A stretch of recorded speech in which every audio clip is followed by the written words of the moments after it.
Hi, this is Lisa Runquist, professor of the course on religious organizations, and today I'm going to give you a brief summary of the general employment law for religious organizations. I want to mention, first of all, that when you're dealing with directors and officers liability insurance, the principal area that you're going to find lawsuits is in this area of employment law.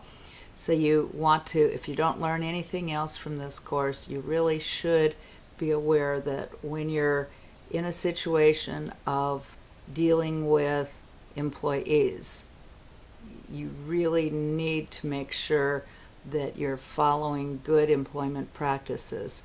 Now, generally with religious organizations, you may have some more leeway, and we'll talk about some of the specific areas that you have a little bit more leeway than with regard to your normal nonprofit. But you can't go wrong if you treat your employees the same way you would if you're any other type of organization, including business organizations. You want to make sure that you are doing everything that you would the same way as if you were a regular employer of a business. But let's start again. Let's start with the issue of employment versus independent contractor, because that's something that churches face all the time, and we'll talk about this more specifically with regard to pastors next week. But in regard to employment law generally with nonprofit organizations, there are a number of times that people say, oh, well, we'll just treat this person as an independent contractor, and that way we don't have to do the withholding, etc. Well, first of all, churches don't have to do withholding if both parties agree that they don't want to, and but that has to be consistent. It's not something I would recommend for most churches. If you've started withholding in any case, then that isn't an option for you. But beyond that, if someone really is an employee, you should treat them as an employee and not as an independent contractor. Well, what makes an employee? The biggest issue is who has the right to control what they do, where they do it, how they do it, what the time framework is when they come into work, who provides the equipment that they use, the supplies. If the answer is the church or the religious organization, then that person is an employee. Then there's the issue of, well, the economic, it's sometimes called the economic realities test, but there was a recent California case which is probably going to continue to be something that a lot of others pick up and pay attention to as well. And the bottom line was that if the position is one that's necessary for the business of the employer, then that person will be treated as an employee. It goes a lot further than in the past, but it's something that you need to be aware that that's the direction that everyone is moving. Now, the detriment of treating someone as an independent contractor when they should be an employee is that if you're found to be liable, then you have to pay all of the back taxes that you didn't withhold, as well as the ones that you would have had to. Otherwise, you have to provide the back benefits, etc. So it really is something you want to avoid if at all possible. So if someone looks like an employee, if you decide that they're going to be, if you decide when they're going to be coming into work, all of those other things, what they're doing, then clearly they are an employee. Now, one thing too is if someone is an employee, you pay them on a regular basis, generally every other week. You will pay them either by an hourly basis or salary. You provide benefits, and that's a question, what benefits are you going to provide? If you have an independent contractor, then it really should be paid not through the regular employment method, but they should be paid the same way you would if you were paying for another contract or a lease or anything else. There are no benefits paid to an independent contractor. They probably are licensed, they have a business license, and then they often will provide services to others. In fact, if you're only providing services to one organization, then you're probably an employee rather than an independent contractor. Okay, now the next question is, what about the difference between employees and volunteers? And one of the cases that you get to read is the Tony and Susan Alamo Foundation. Quite interesting case. The people that were involved said, we are volunteers. We are not employees.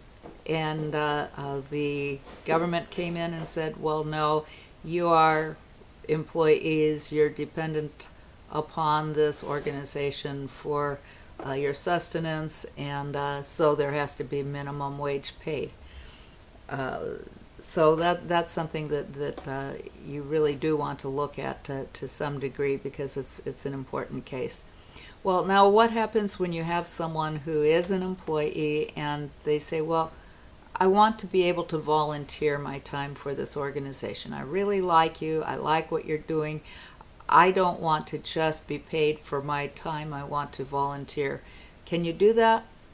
If you are in that situation, I would recommend that you have your employee volunteer to do something other than what they're paid to do. So it's clear when they're an employee and when they're a volunteer. As far as protecting the organization, when you have volunteers, you really do want to make sure that you haven't inadvertently converted someone from a volunteer into an employee by paying them. For example, there was one case that someone they were hard up. They came around the church periodically, and the church said, well, we'll go ahead and hire you to do odd jobs, because they wanted to support this person, provide some assistance, and these were things that needed to be done. Well, the person was doing something up on the roof of the church. They fell, and they sued the church, saying they should be covered by workers' compensation. And they won, because they were being paid. It wasn't a lot of money. It was, at that time, it was maybe minimum wage, but it wasn't any more than that. And because of the different factors involved, the court found that they were an employee and they should have been covered by workers' comp. So be careful, just because this is someone that you think is in need of some assistance.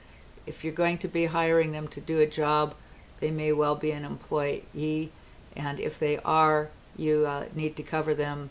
And the question of the workers' comp is something that you really should consider. Some states allow you to cover your volunteers by workers' compensation as well. If you aren't covering them by workers' comp, you probably need to find some other method of covering them by insurance, in case you have the volunteer in a situation where they're going to be injured. Another thing to think of, and this is something that I mentioned, employment law is quite common, an area for litigation, especially involving directors, officers, insurance. What type of discrimination is allowed, or is there no discrimination allowed by a church or religious organization? Can you discriminate on the basis of sex?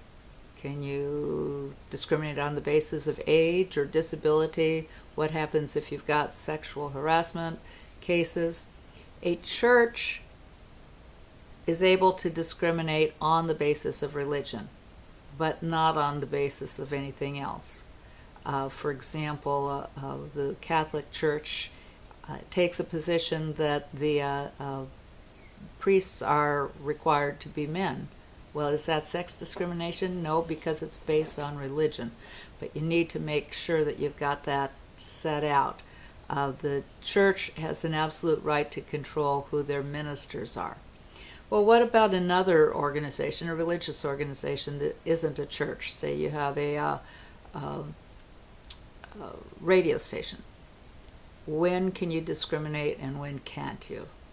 You can't discriminate if it's not a position that requires the person to have a particular background. So, for example, if you've got your online or on air personality, that person can certainly be required to hold to your religious beliefs. How about the janitor? No. Janitor, you cannot require them to hold to your beliefs unless that position also requires them, for example, to lead Bible studies. Okay, then you have a reason. And what this is referred to is often called a BFOQ, bona fide occupational qualification. So that would be the basis for determining if you can discriminate on the basis of religion if you're a religious organization that's not a church. So there are a lot of other laws, and we're not going to talk about them right now, but you should review them. A lot of them are dependent not on whether it's a church or religious organization, but on the number of people you have. And there are some laws that have religious exemptions, a lot of them don't. A couple other points that I just want to make here so that you can think about. Is this at-will employment that you have, or is there a contract? Have you made it into a more permanent type of employment? You do not want to say things like, you'll always have a job here. That's not a good thing, because if it turns out they're not a good fit, you want to be able to get rid of them. It's hard to do that when you've promised them a permanent type of job. In addition to that, when you have an employee, you want to do regular employment reviews to determine if they're doing a good job, and let them know in advance if there's a problem. You don't want to wait until after it's gotten out of hand to start telling them that there's a problem. Minimum wage, generally, as you can see from the Alamo case, minimum wage is a good idea. States will also deal with this. In California, if you're not going to pay minimum wage, you're probably going to be looking at an enforcement action, whether you're a church or not. Sarbanes-Oxley, I think we've mentioned that before, and we'll talk about it more in this course, but Sarbanes-Oxley was actually developed for publicly held companies, but there are two provisions that are in Sarbanes-Oxley that apply to all nonprofits as well as everyone else, and that's the whistleblower provision and the record retention provisions. Now, the whistleblower comes into play if someone finds something that they say you're violating a federal law. They have a right to let people know, and you are not able to fire them for doing so. As a result, it's a good idea to have some sort of a policy with regard to a whistleblower. It's not an absolute requirement, but you cannot discriminate if someone does report you for having violated some federal law. We'll talk a lot more about withholding next week, but in general, employees are covered by FICA, and you will normally have to withhold and pay in the taxes as with any regular business.